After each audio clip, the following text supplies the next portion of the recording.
Hi, and welcome to episode 3 of the 1964 Falcon restoration. Now, I have to give a special thanks to a viewer who sent me this. No note, no nothing, just showed up in the mail. I am stoked and I'm very excited to receive this. This is awesome. Thank you so much. Outside of that, I did finally order and get a new lock tumbler for the trunk. This is the old one I drilled out, and I just go ahead and slid it in the hole here for the trunk. I apologize about the camera work. My camera gal is out on a date tonight, my daughter. So anyhow, we got it installed. It's here. Let's see if we can multitask. Go ahead and close that trunk. Here's the new key. Put that in the hole. And voila, works like a charm, just like it should. Drilling it out, I think, was the right idea. Process of installing the heater hoses. I found that my heater core, which is right here, is leaking. You can see some staining on it on both sides. I went ahead and pressure tested it, and it's bad. So we're going to be installing a new heater core so we can get the new heater hoses on and fix the cooling system. And the other thing I found is this. This is the fuel pump, and this is bad as well. There's a couple check valves in here in the diaphragm, and I'm confident the diaphragm inside this is blown, which is why I was smelling some fuel in the oil, because fuel obviously goes through this, and this goes into the oil system, and that's where the fuel is getting in the oil and contaminating it. This has to go. So we're going to go ahead and get the new fuel pump installed, and we're going to go ahead and get the new heater core installed, and we're going to see if we can get this thing running and driving. So this is our new fuel pump, and for those of you who don't know how this works, on the camshaft there's an extra lobe just for the fuel pump, and as it rotates around, it's an eccentric, meaning it's two circles, but this one's off-center. And what it does is that obviously it pushes this arm up and down. Well, it pushes it up, and there's a spring here that pushes it back down. It causes a diaphragm to move up and down inside the bottom of this. And there's a couple check valves. So as the diaphragm is being pulled down, it's creating suction and allowing fuel to come in. And then once it gets all the way down and it starts coming up, it creates pressure, and then one check valve closes and the other one opens, and that forces the fuel out and into the carburetor. These are old mechanical fuel pumps. They've been around forever, and we're going to keep using them because there's no reason not to. Well, right here is a hole in the side of the block where the fuel pump goes. Now I can reach my finger inside this hole, and I can actually feel the lobe. And right now, that lobe is pushing that fuel pump to full extension. That's going to make it hard to put this fuel pump in. So, because this engine is easy to turn by hand by the fan blade, I'm just going to go ahead and rotate the engine, get this cam lobe to where it's at the lowest point to make it easier to put the fuel pump in.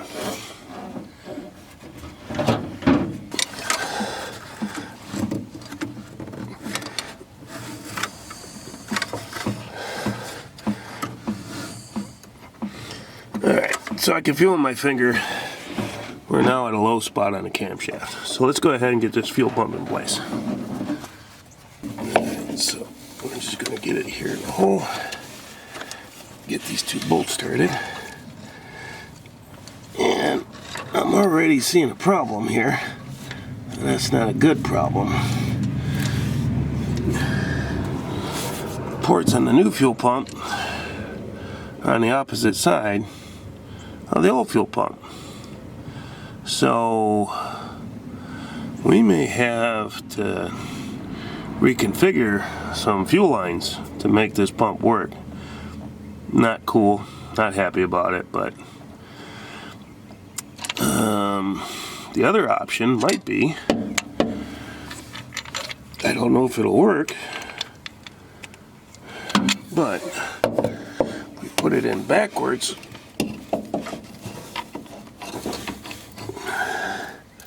it'll still ride off the camshaft. Assuming we can get it under the camshaft.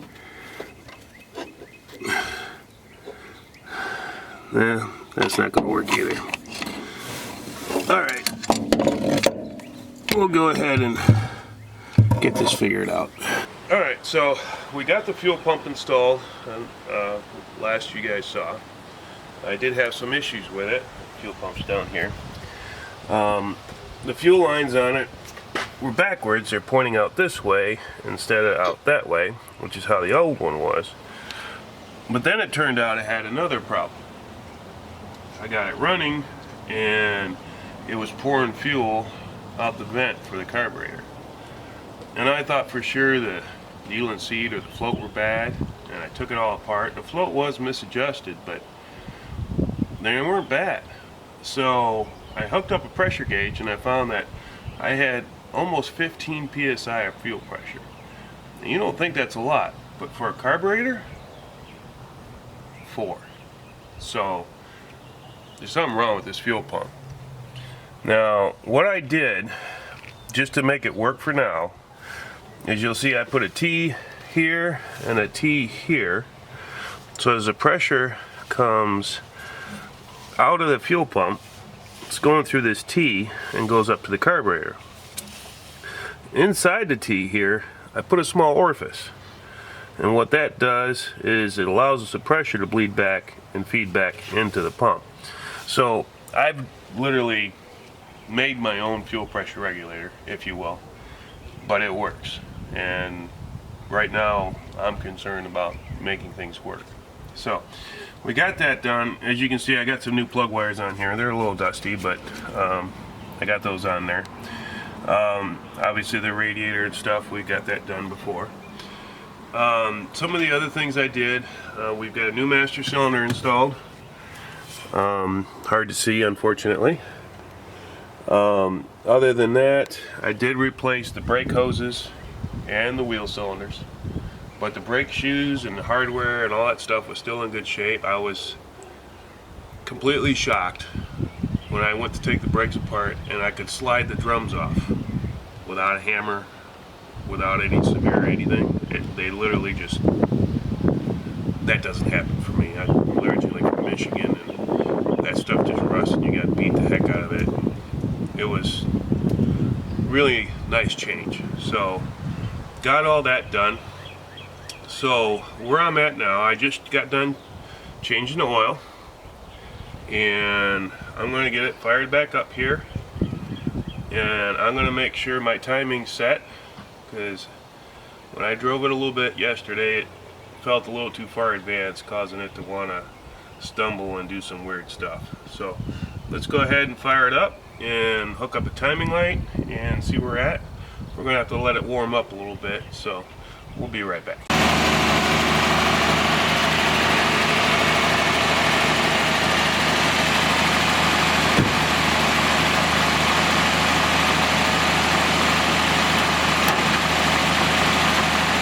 So here we go for a drive. The clutch does chatter quite a bit. Got a bit of a stumble here we gotta get rid of. Here we go. And it sounds like the synchronizers are bad for third gear. What we are doing, it works. That's 30 miles an hour. We'll have to get a phone out and actually confirm if that's accurate or not. But overall, the ride quality's pretty nice. It's pretty smooth. It's not pulling, going straight down the road.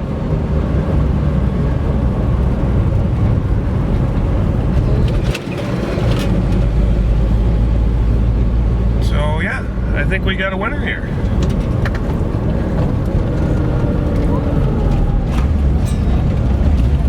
And yes, this is that wonderful 3 on the tree, if you haven't noticed, but it's a manual transmission and we're using that to change gears.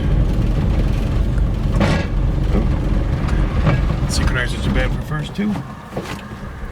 always told.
The brakes do stop.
We just took it out for technically the second road test, and the carburetor's definitely running lean.